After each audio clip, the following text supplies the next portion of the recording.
Hello दोस्तों, स्वागत है आपका हमारे यूट्यूब चैनल पर। आज हम आपको डी फार्म सेकेंड ईयर का सब्जेक्ट इन्वायरमेंट जिसकी स्टार्टिंग कर रहे हैं दोस्तों, और उसके जो भी इम्पॉर्टेंट क्वेश्चन होंगे जो हमेशा एग्ज़ाम में रिपीट होते हैं उन्हीं क्वेश्चन के बारे में बात करेंगे।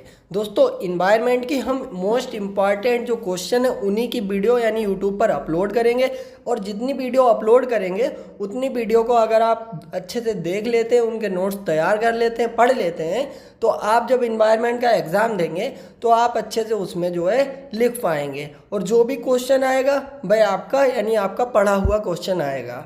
तो दोस्तों, क्योंकि इसका सिलेबस कराने से कोई फ़ायदा नहीं। देखिए, सिलेबस आप पढ़ेंगे टॉपिक वाइज, लेकिन जो आपका इन्वायरमेंट का एग्ज़ाम होता है इसमें हमेशा रिपीटेड क्वेश्चन आते हैं, यानी जो आप डेली लाइफ में अपना जो भी देखते हैं यानी इन्वायरमेंट के अंदर वही सब क्वेश्चन आपके पूछे जाते हैं। तो दोस्तों, देव फार्मेसी पर इन्वायरमेंट का जो भी सिलेबस आपका कराया जाएगा, मोस्ट इम्पॉर्टेंट सिलेबस कराया जाएगा, मोस्ट इम्पॉर्टेंट जो भी क्वेश्चन होंगे उनको कराया जाएगा, और अच्छे से अगर आप उनको पढ़ेंगे यानी प्रॉपर उनकी वीडियो जब आएंगी आपकी इन्वायरमेंट की वीडियो, तो प्रॉपर आप उनको पढ़ते रहिए और पढ़ते रहिए। साथ में आप जब एग्ज़ाम देने जाएंगे तो उन वीडियोस को आप दोबारा से देखकर एग्ज़ाम देने चले जाएंगे, और अच्छे से आप एग्ज़ाम हिंदी इंग्लिश मिक्स में दे देंगे। और दोस्तों, फर्स्ट वीडियो जो इन्वायरमेंट की बताई है, तो दोस्तों उसमें भी हमने बताया इन्वायरमेंट का आपका सिलेबस मोस्ट इम्पॉर्टेंट कराएंगे, और उसके बाद पेपर कैसे क्रॉस करना है यानी इन्वायरमेंट का कैसे पेपर पास करना है, और दोस्तों कितने नंबर का आपका एग्ज़ाम आता है और कितने नंबर आपको पासिंग मार्क्स चाहिए होते हैं। दोस्तों, इन्वायरमेंट का कोई प्रैक्टिकल नहीं होता, यानी कॉलेज में कोई प्रैक्टिकल नंबर नहीं दिया जाता है।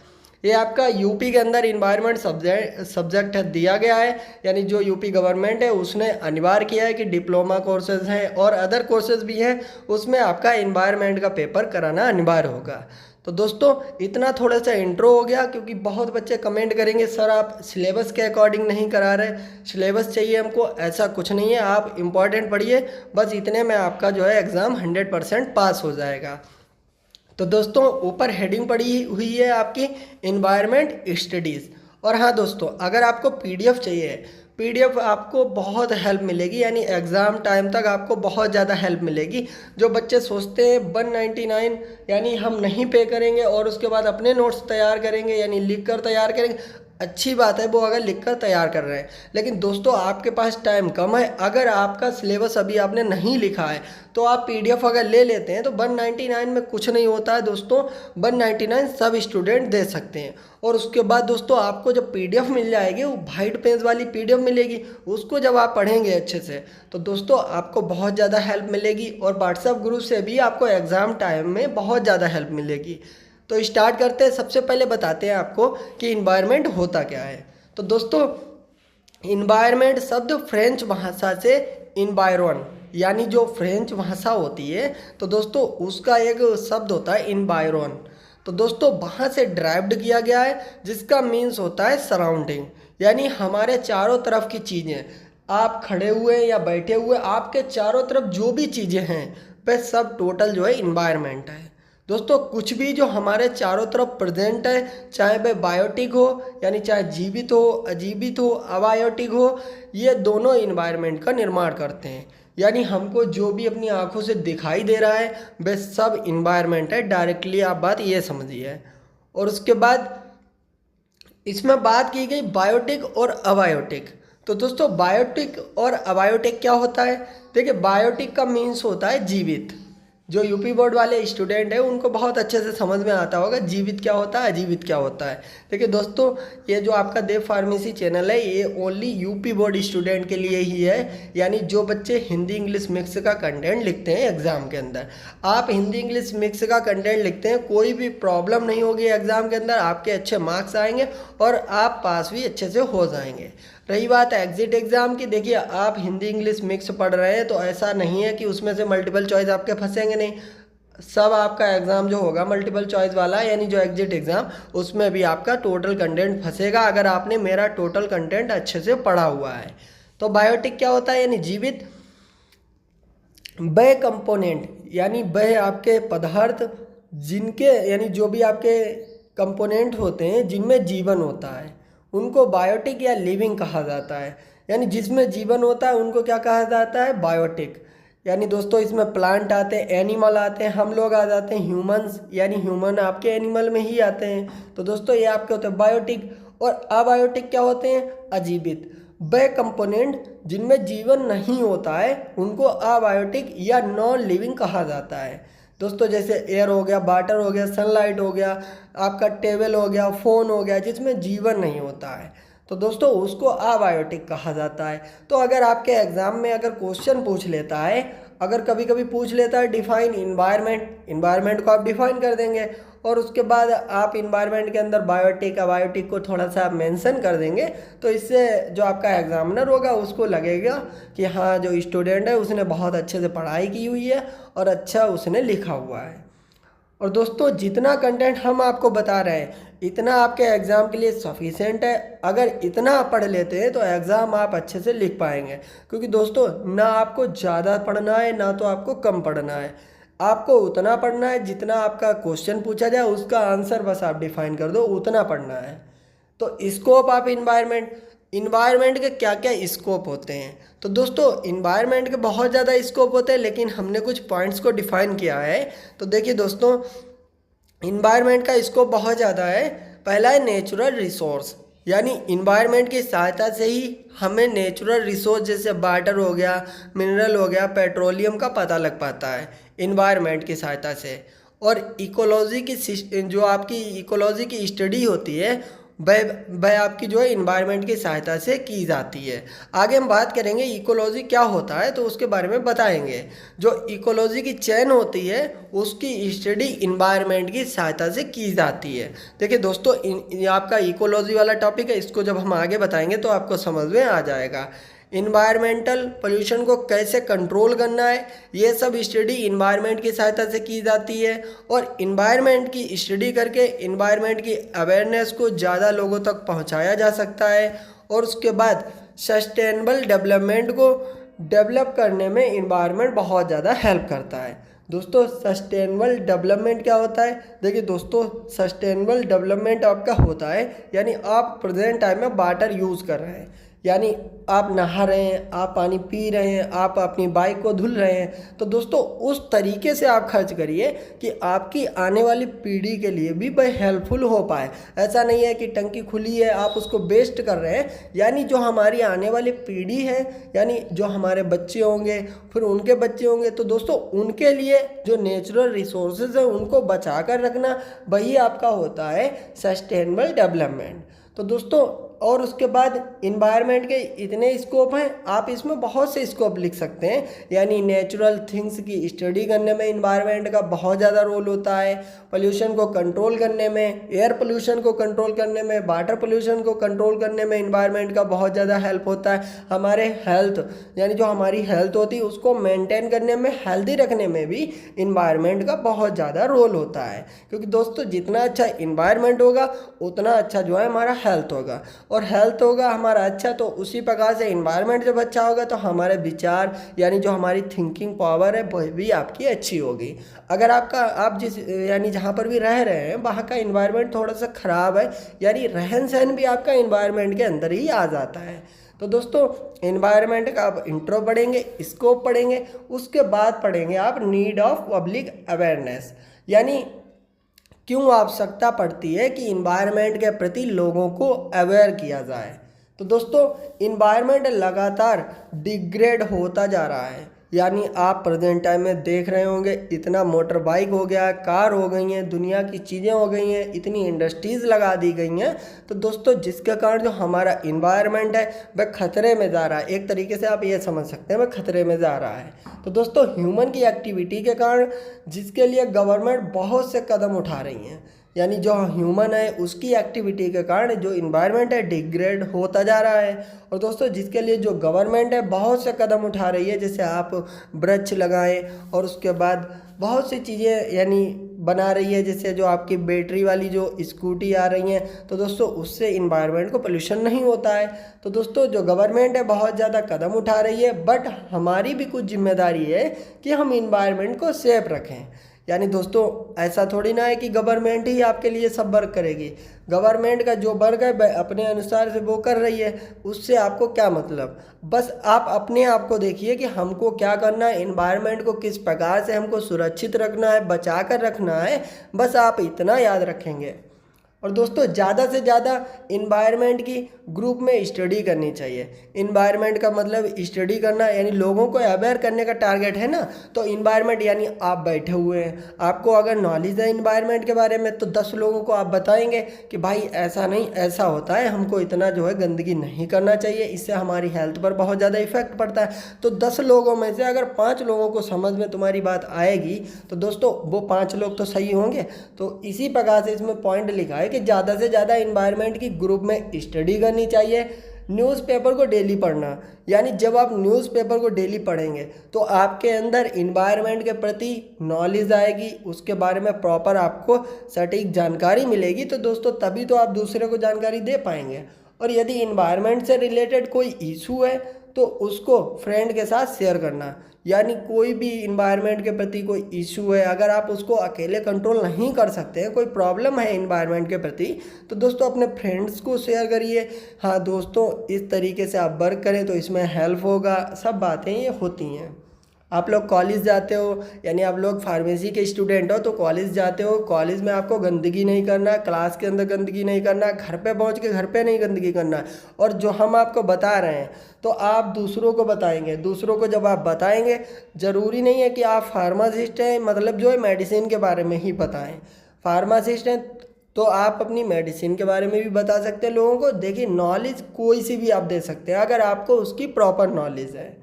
ज़्यादा से ज़्यादा लोगों को वर्ल्ड इन्वायरमेंट डे यानी 5 जून, दोस्तों बहुत लोग होते हैं जिनको बहुत डेज तो याद रहते हैं, जैसे यानी कपल वाले डेज होंगे उनको याद रहेंगे। लेकिन दोस्तों जो आपका जो इन्वायरमेंट डे होता है यानी 5 जून, तो 5 जून पूरा निकल जाएगा, पूरा डेट निकल जाएगा। उसके बाद कोई ना स्टेटस लगाएंगे फ़ोन पे, ना किसी को अवेयर करेंगे, ना किसी को बताएंगे।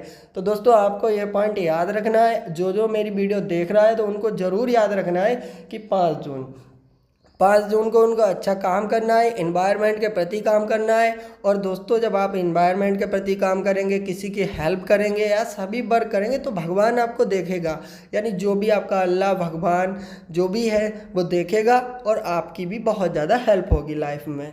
दोस्तों जो लोकल प्रोग्राम होते हैं इन्वायरमेंट से रिलेटेड उसमें पार्ट लेना, यानी बहुत से इन्वायरमेंट के यानी प्रोग्राम चलाए जाते हैं तो उसमें आप बढ़ चढ़ के हिस्सा लीजिए, थोड़ा सा टाइम निकाल लीजिए, फ़ोन को थोड़ी देर रख दीजिए, उसके बाद जो है अपना टाइम निकाल लीजिए।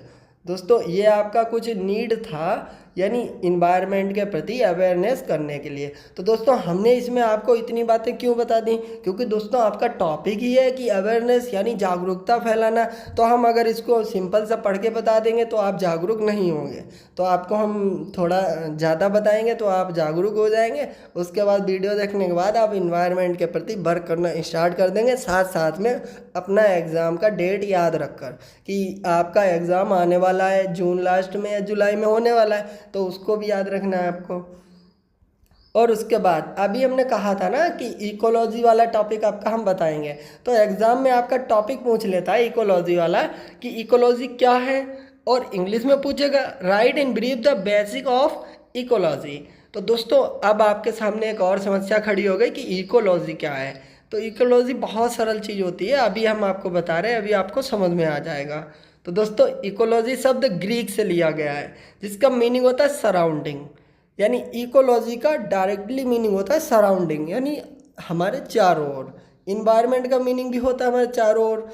और दोस्तों इकोलॉजी ओइकस शब्द से लिया गया है, यानी अपने चारों तरफ की स्टडी करना, यानी आपका इन्वायरमेंट होता है चारों तरफ की चीज़ें, और उन चीज़ों के बारे में जब आप स्टडी करते हैं यानी अपने चारों तरफ की स्टडी करना जिसमें एनिमल प्रेजेंट होंगे, ह्यूमन प्रेजेंट होंगे एंड बहुत सी अदर थिंग्स होंगी यानी वस्तुएं होंगी, इन सब की जब आप स्टडी करेंगे कि प्लांट कैसे ग्रो करता है, इसमें कौन सी बीमारी हो जाती है जिस कारण ये नहीं बढ़ता है, कितनी यानी प्लांट हमको कितनी ऑक्सीजन देता है, और उसके बाद जो है अगर ज़्यादा प्लांट लगाएंगे तो हमको क्या फ़ायदा होगा।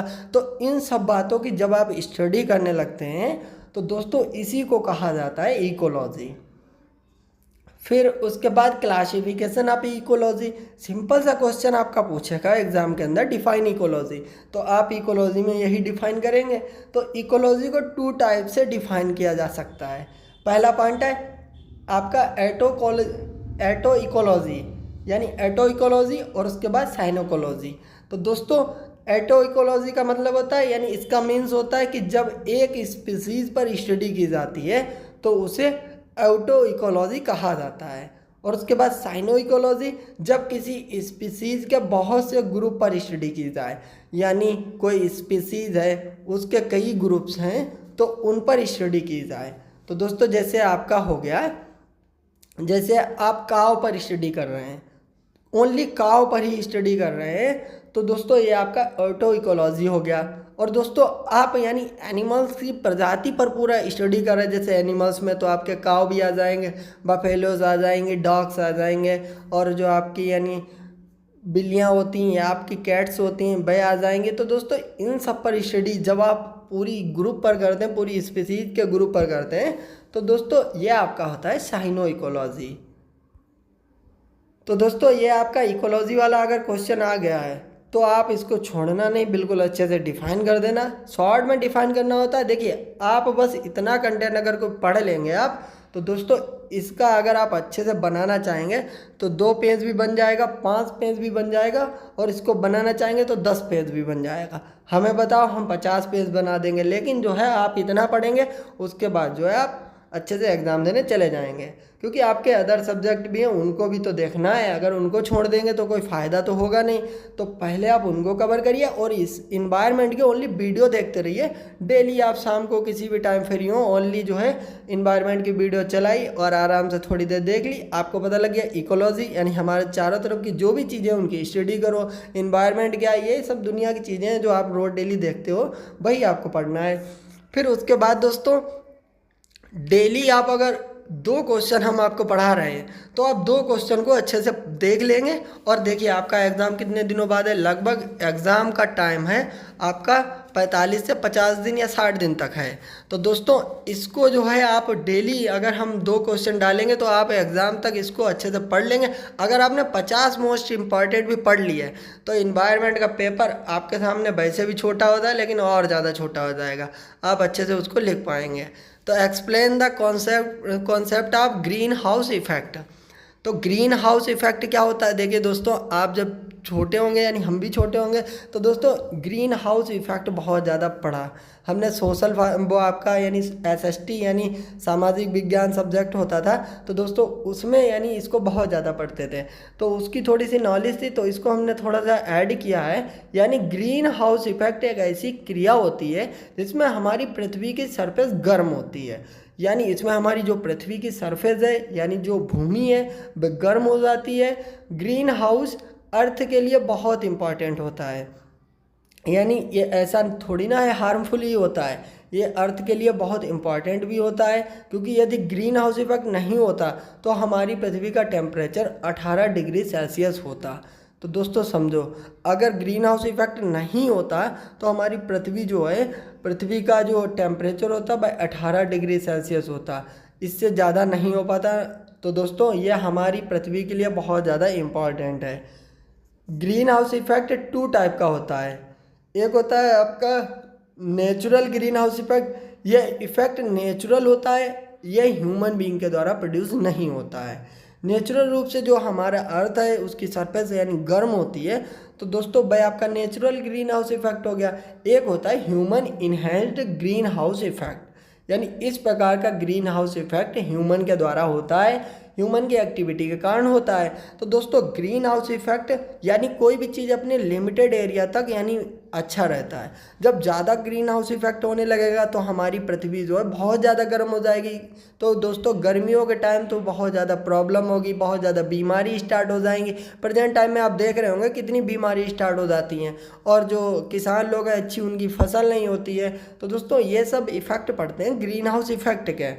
तो दोस्तों इसमें हमने एक चार्ट बनाया, बहुत अच्छा चार्ट बनाया। अगर आप इसको एग्ज़ाम में बनाकर आएंगे तो जो भी एग्जामिनर आपकी कॉपी को चेक करेगा बोलेगा हाँ बच्चे ने कुछ पढ़ा है, अच्छे से लिखा है। और देखिए इस स्ट्रक्चर को हमने अपने हाथों से बनाया और बहुत अच्छा स्ट्रक्चर हमको लग रहा है। आपको लग रहा हो तो आप हमको कमेंट किया करो कि हाँ सर आपका स्ट्रक्चर बढ़िया था, आप अच्छा पढ़ाते हैं। बस इतना बता दिया करो। अगर जिसको अच्छा लगे, नहीं अच्छा लगे कोई बात नहीं, आप वीडियो देख लीजिए, ना लाइक करना ना करो। लेकिन दोस्तों आप बस अपना एग्ज़ाम का टारगेट बनाओ। माता पिता आपके इतना रुपए लगा रहे हैं तो आप भी उनको कुछ करके दिखाएं। ऐसा नहीं है कि आप रिजल्ट में पास हो गए फिर उसके बाद बैक आ गई। बैक का मतलब होता है कि आपने कुछ कमी की है। तो दोस्तों कमी तो करना ही नहीं है। तो देखिए दोस्तों, जो आपका सन बना हुआ है यहाँ से सनलाइट आती है। देखिए सूर्य की किरणें पड़ती हैं और नीचे सबसे नीचे सरफेस बना हुआ है, हमारी पृथ्वी है। तो दोस्तों पृथ्वी जो है, तो दोस्तों यहाँ से जो सूर्य की किरणें टकराती हैं फिर वह ऊपर की तरफ जाती हैं। तो दोस्तों नेचुरल गैसेस जो लिखा हुआ है, यानी जो आपका नेचुरल ग्रीन हाउस इफेक्ट होता है, तो पृथ्वी के ऊपर जो है थोड़ा सा यहाँ पर गैसेस प्रेजेंट होती हैं। जैसे आपका CO2 हो गया, CH2 हो गया, N2 हो गया। तो दोस्तों इनसे जब सूर्य की किरणें टकराती हैं यानी एक परत बनी होती है गैसेस की, फिर उसके बाद दोबारा से ये वापस आ जाती हैं, जिसके कारण दोस्तों हमारी पृथ्वी गर्म हो जाती है। लेकिन दोस्तों क्या हुआ फिर उसके बाद, इधर देखिए इसमें ह्यूमन एक्टिविटी गैसेस, कुछ ह्यूमन ने इतनी ज़्यादा एक्टिविटीज़ कर दी हैं, इतनी इंडस्ट्रीज़ लगा दी हैं, इतना मोटर बाइक चलाई हैं, तो दोस्तों वहाँ पर जो हमारा पृथ्वी है उसका थोड़े से ऊपर एक पूरा कवर सा बन गया है। यानी गैसेस का पूरा एक कवर बन गया है। यानी सनलाइट की किरणें आई, यानी सनलाइट आई, टकराई और उसके बाद थोड़ा ऊपर जा पाई और तुरंत वापस हो गई। इसके कारण हमारी पृथ्वी बहुत ज़्यादा गर्म हो रही है। यानी वहाँ पर बहुत ज़्यादा टेम्परेचर धीरे धीरे बढ़ता जा रहा है। आप देखते भी होंगे गर्मियों के टाइम लोग AC में रहते थे, और पहले क्या होता था, पहले कोई AC में नहीं रहता था, पहले सब लोग ऐसे ही रहते थे। लेकिन अब इतना गर्मी होने लगा है कि AC की ज़रूरत पड़ने लगी। थोड़े दिनों बाद क्या होगा, AC के बाद क्या आएगा, आप ये लोग बताना सोचकर कि AC तो अभी आ गया है, लेकिन लगभग 10, 15, 20 साल बाद AC के बाद क्या आएगा, हमको कमेंट में बताना। और दोस्तों ये आपके 2 क्वेश्चन थे, बहुत अच्छे क्वेश्चन है, इंपॉर्टेंट क्वेश्चन है, इसीलिए हमने इंपॉर्टेंट क्वेश्चन को स्टार्ट किया है इन्वायरमेंट में। हम पहले भी सभी स्टूडेंट्स से बोलते थे कि इन्वायरमेंट में आपको इंपॉर्टेंट क्वेश्चन ही पढ़ाएंगे, इंपॉर्टेंट बताएंगे, और इतना पढ़ लेंगे एग्ज़ाम पास हो जाओगे। तो दोस्तों वीडियो अगर अच्छी लगी हो तो वीडियो को लाइक करना और हमारे चैनल को सब्सक्राइब करके ज़्यादा से ज़्यादा अपने दोस्तों को शेयर कर देना और अपने कॉलेज ग्रुप में भी वीडियो को शेयर कर देना।